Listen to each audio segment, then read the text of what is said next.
So thank you very much for your time. Thank you for inviting me here, next festival. I'm Michela Pelusio, I'm Italian, and I have a background in sculpture. I studied sculpture in Italy, and later I continued my studies in Holland. I did a master in art and science, and tonight I will speak about my last work, SpaceTime Helix, and I will try to explain you how I got inspired to create this work.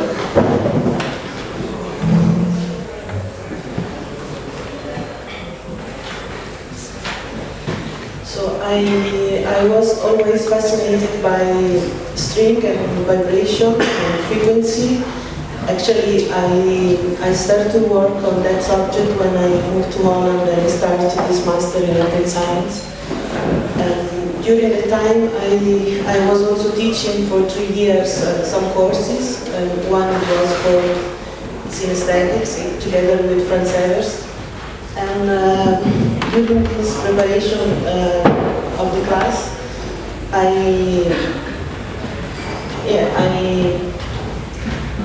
got to know better the history of Pythagoras and the history of art and science.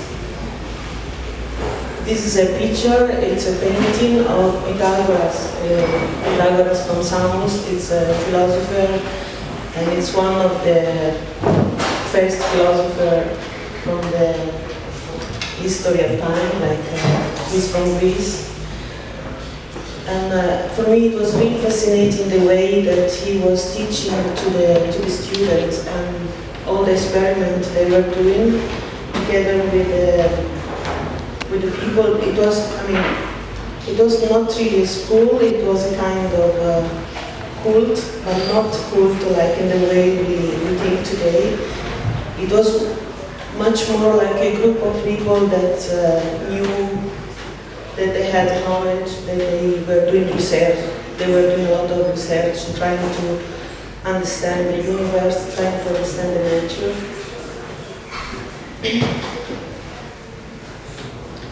This is another picture of Pythagoras teaching to the students. And also, we don't have much about him. I mean, we don't have anything written by him, but everything we know it's written from other people later, because at the time it was everything about oral teaching. So he was also teaching to the students in an acousmatic way. Actually, the acousmatic were born with him.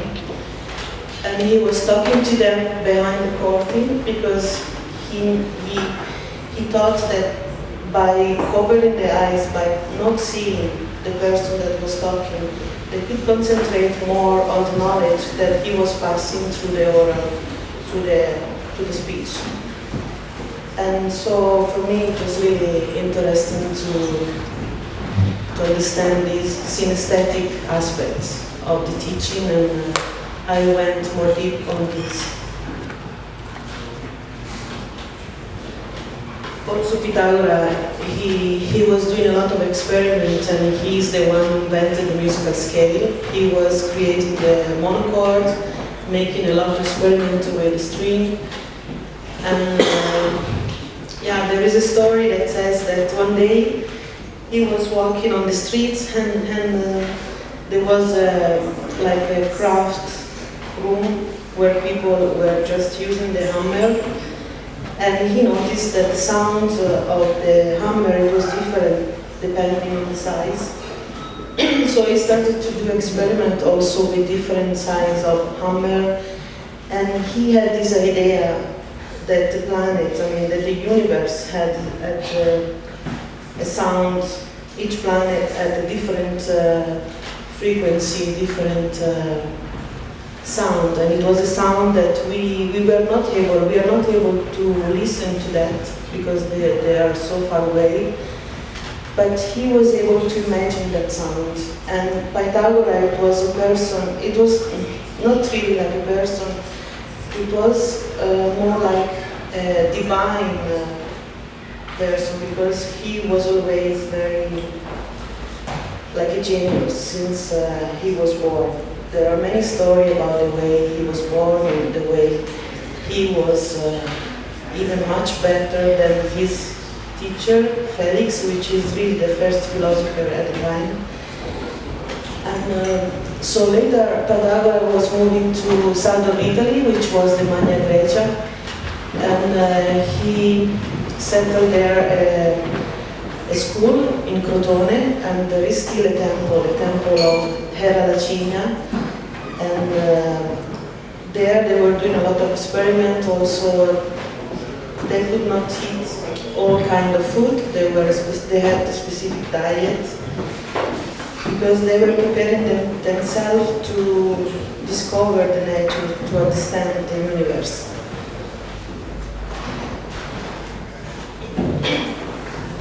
So this is a drawing of the theory of the universe of Pythagoras. At the time, the Earth was still in the center of the universe, and he tried to explain all the different frequency of the planets, and he also was explaining about the fifth and about all the notes that we know today. Especially in Europe, we use the musical scale of him.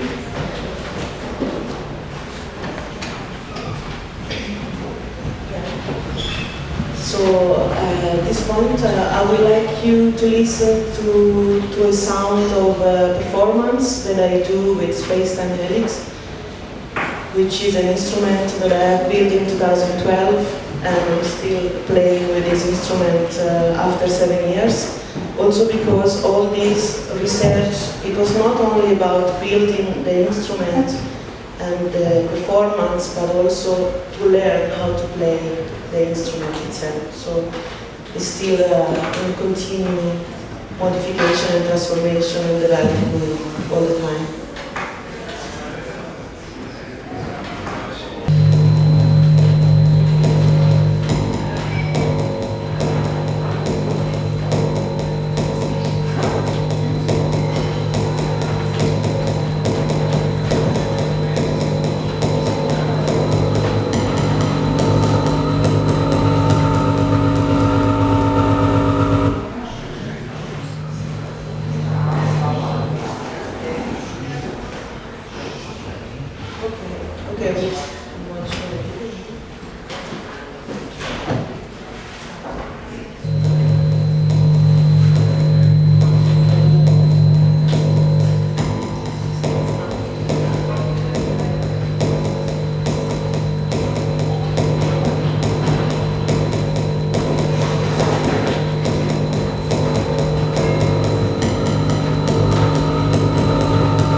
Sorry, technically.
So, yeah, I would like to know which kind of sound it was for you, this, what remind you of this kind of sound,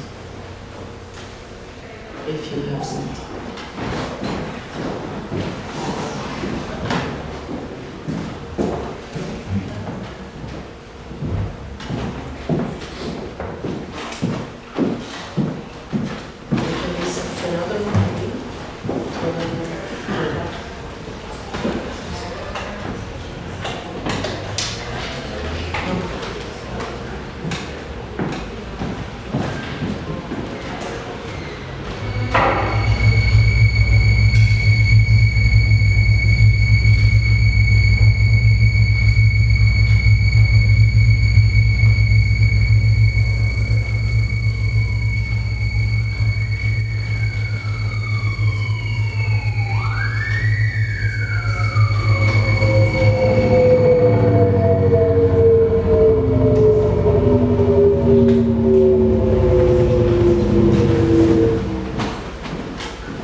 I will explain what it was. So these are the sound of the helix. Basically, I use light sensor to amplify the electromagnetism of the motor, the speed of the motor, and the light pulse of the light, and the different frequency and color. I don't do much with that sound. I just use this light sensor as microphone, and I play with them through the mixer, just with equalizer and volume and feedback of the space. And it's just an electric helix, let's say, an analogic electric helix.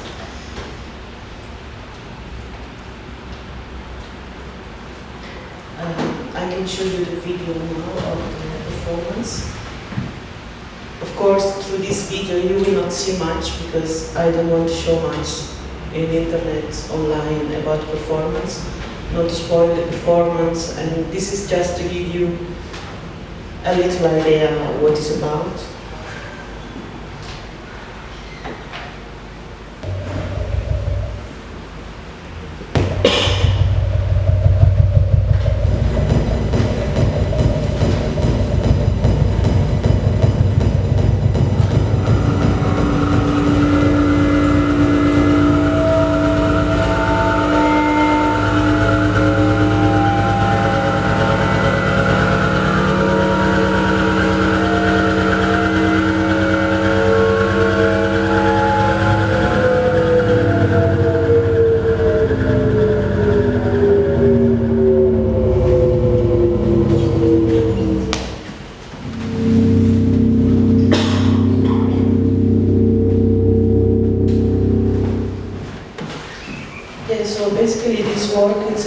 Geometry and infinity and frequency, vibration, and it's so simple because it's only one string, but you perceive it as like more string, or you see that in a different way because of the way it's played with the frequency and the whole performance. It's about me experimenting with the helix, with the string, and just it's me at work, like making live sculpture, and try to manipulate the string and try to control the string in a way that allowed me to create an image that I feel or that I want to project on the audience, on the people. So I play this performance mostly in the dark because the helix is becoming more the artist, let's say. It become alive, and Yeah, so through this connection, I just put the artist more in the back, and the work itself is becoming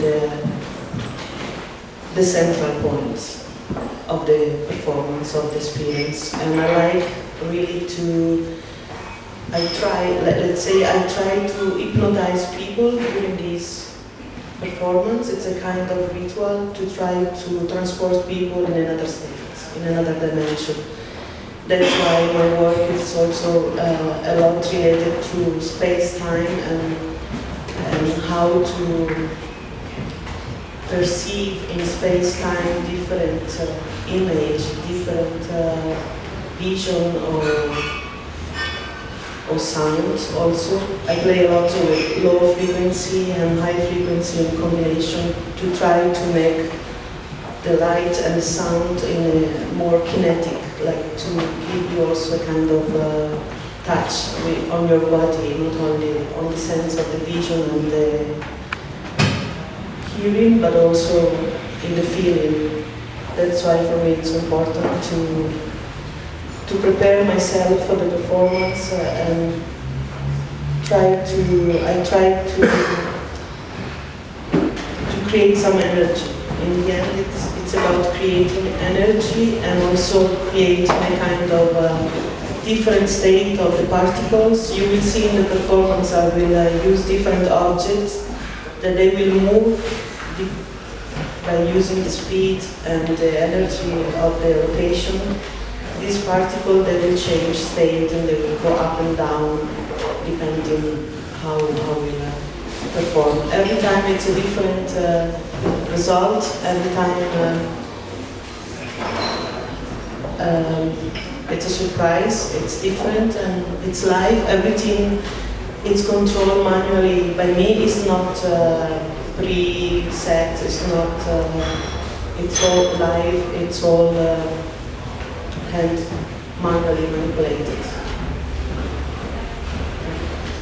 Do you have any question about this? Yeah, of course you have to see the performance because.